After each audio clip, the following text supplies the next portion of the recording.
Hi there, trailer owners. Today in your 2017 Grand Design Reflection, we're going to be taking a look at and showing you how to install etrailer's electric trailer brake kit.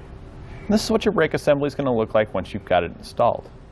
Some of the features on this assembly that really stand out to me that make it better than some of the competitors is the shoes that are located on each side. They're going to be fully bonded shoes, so there's no rivets.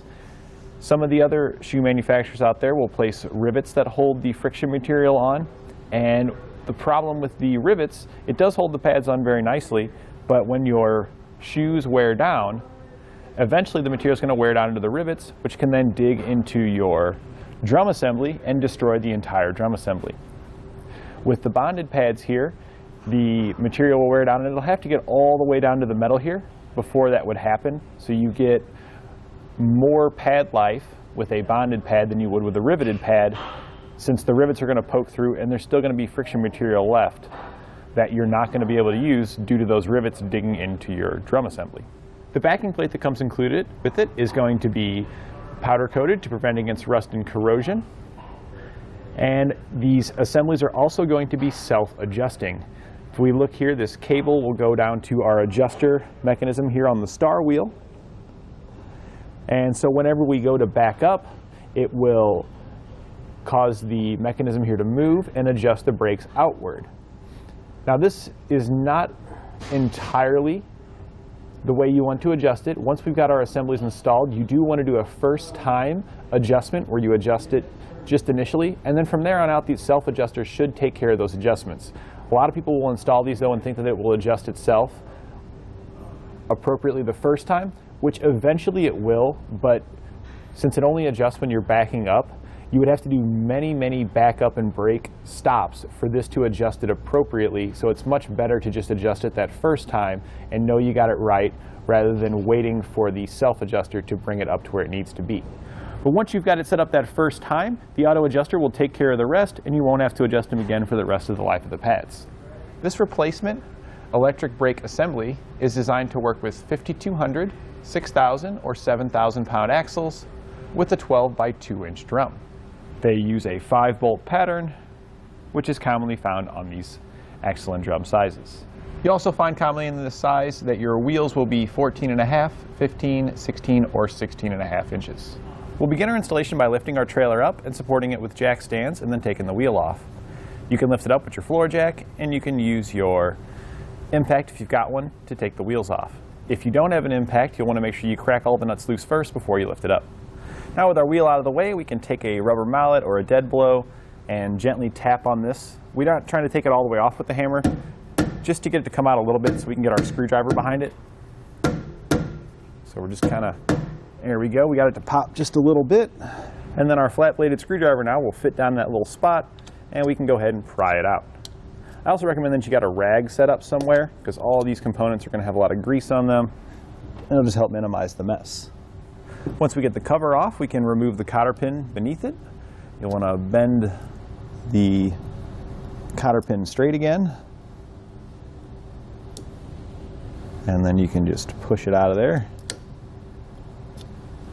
It can be a little tricky to get out, but just work them back and forth a little bit, and it will come out of there. If you can, get your screwdriver in there. Now, a lot of times you are going to deform the pin, so I do highly recommend replacement when you do this. You can get cotter pins here at etrailer.Com. With the cotter pin out of the way, we can take our nut off. We're just going to use some channel locks to unthread it. It's really not on there tight. You could do it by hand, but to help minimize the mess, we're going to use our channel locks.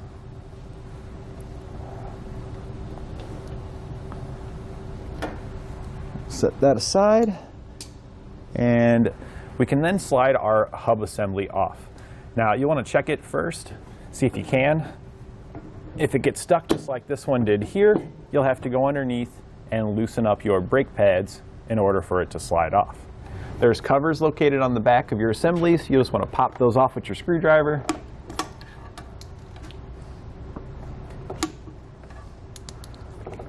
And then we can look inside for a small star wheel. We'll adjust the star wheel to loosen our brake pads. You'll also see on the star wheel there will be a piece of metal on there, and that's the auto adjuster that pushes down to turn the star. So we want to go the opposite way. We're going to be turning the side facing up to go the other direction. Sometimes it does require 2 screwdrivers, one to hold that piece of metal, the auto adjuster, out of your way, and then another to adjust it. You don't always have to hold it out of the way, but sometimes the auto adjuster will readjust as you're unadjusting, so you're not really getting any progress. And we're just turning this little star wheel in here. You'll get a better look at the star wheel once we get it off, because it is difficult to see inside here unless you're looking directly at it. And once you get your screwdrivers in there, you really can't see it either. So we're just gonna keep rotating it. And then we'll check to see if we can get it off now. So now we'll slide it, and you can see it's gonna come off now. Before we take it all the way off though, we're gonna take our screwdriver, we're gonna put it on there to catch the bearing and the washer. We're gonna set those aside. And we're gonna get us a different rag to set the hub assembly on so we don't make a mess. Just slide that off and set it on there. We can then remove all the nuts surrounding it that holds our backing plate on. We're using a 9/16 socket to do so.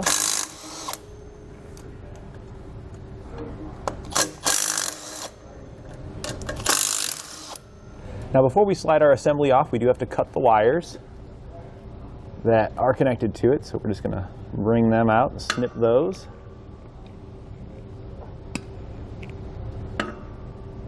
Got both of those snipped. This is the wire we're going to hook it back to coming out of our axle. These are just going to stay there because we're going to throw this whole assembly away. We can then slide the whole assembly off and then discard it. We'll now take our new assembly. Make sure you get your wires pulled out of the center there. A lot of times they're tucked in. And we're just going to slide it right on. Line up the holes in the backing plate with that on the hub there. And then reinstall the nuts. You want to make sure that you slid on the appropriate side. Most of them are going to be labeled here on the inside where it says right hand, but the best way to really go about it rather than using a sticker is to just compare it to your old assembly.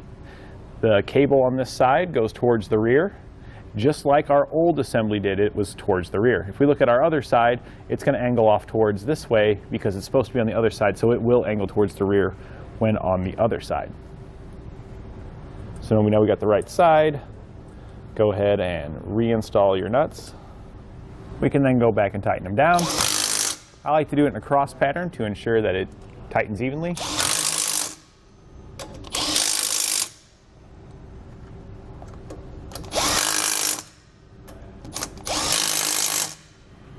Then we'll torque our hardware to the trailer manufacturer's specifications.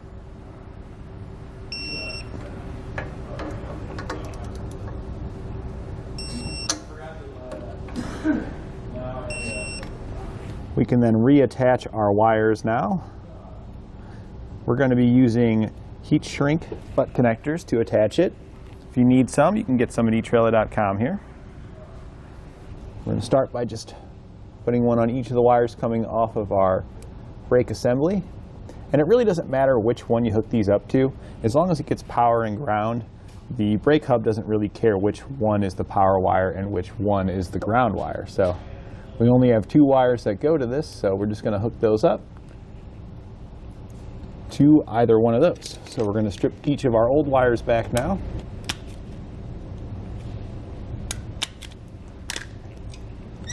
And just crimp those right onto our new trailer brake wires.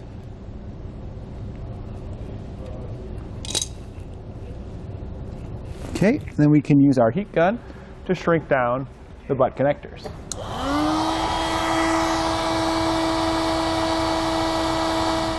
Now, if you're just replacing your brake assembly here, then you can reinstall your hub in reverse order of how you removed it. But since you've already got everything apart, I highly recommend at this time that you inspect your bearings and repack them. And if you find any damage with those, you should also replace your bearings at this time.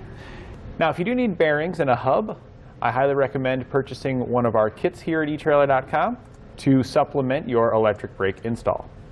When you're reinstalling the drum, everything's just in the reverse order of how we took it off.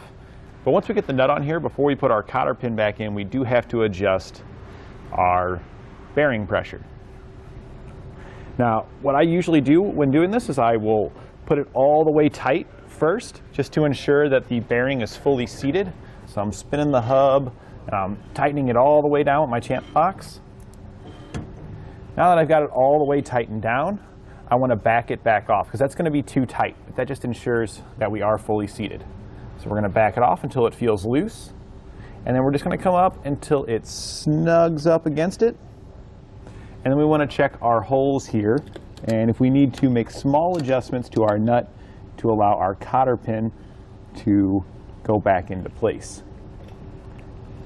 So it's a little bit too tight, but if we loosen it up right about there, we can get our cotter pin back in. We are replacing those. Our pin will slide in the hole. And again, we may have to make some subtle adjustments to the nut in order for it to slide through.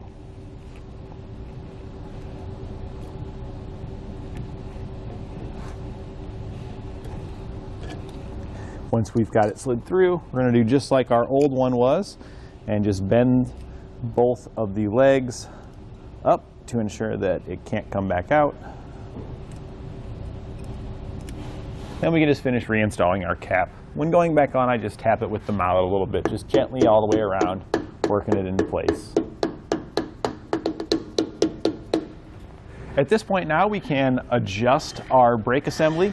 We want to feel for a drag. There is a very slight, subtle drag there, which is kind of what we're looking for, but these assemblies are often adjusted too loose, so it is best to adjust it. If it feels like it's getting too tight, we can just loosen it back up again.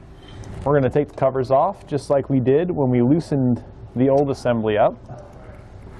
And just like we did on that one, the only difference this time is we're going to be going down instead of up. So we're just going to adjust the star down, and then we'll spin our assembly after making a few turns and see how it feels. Now we've got adjusted, what you're looking for is a slight drag. And it's not going to drag the entire rotation. It's typically just going to drag at certain spots. So we can see when we rotate it, we don't even hear it. Then when it comes around, then we can hear it. So that's what we're looking for, just a slight drag like that. You can check it again once you get your wheel on, because a lot of times when you get the wheel on, you've got more mass there. So you can rotate the whole thing, and it'll usually rotate 1 or 2 times, and you'll hear it scrape the pads just a little bit on its rotation around. If it doesn't even make one full rotation, then you probably got it a little bit too tight, and you'll want to loosen it back up. With it adjusted on this side, I've put the caps back in on the back, and we can repeat this exact same process on the other side to complete our installation. If you have multiple axles like we do here, you can purchase another kit to do the other axle if you need that one done as well. And that completes our installation of eTrailer's electric trailer brake kit on our 2017 Grand Design Reflection.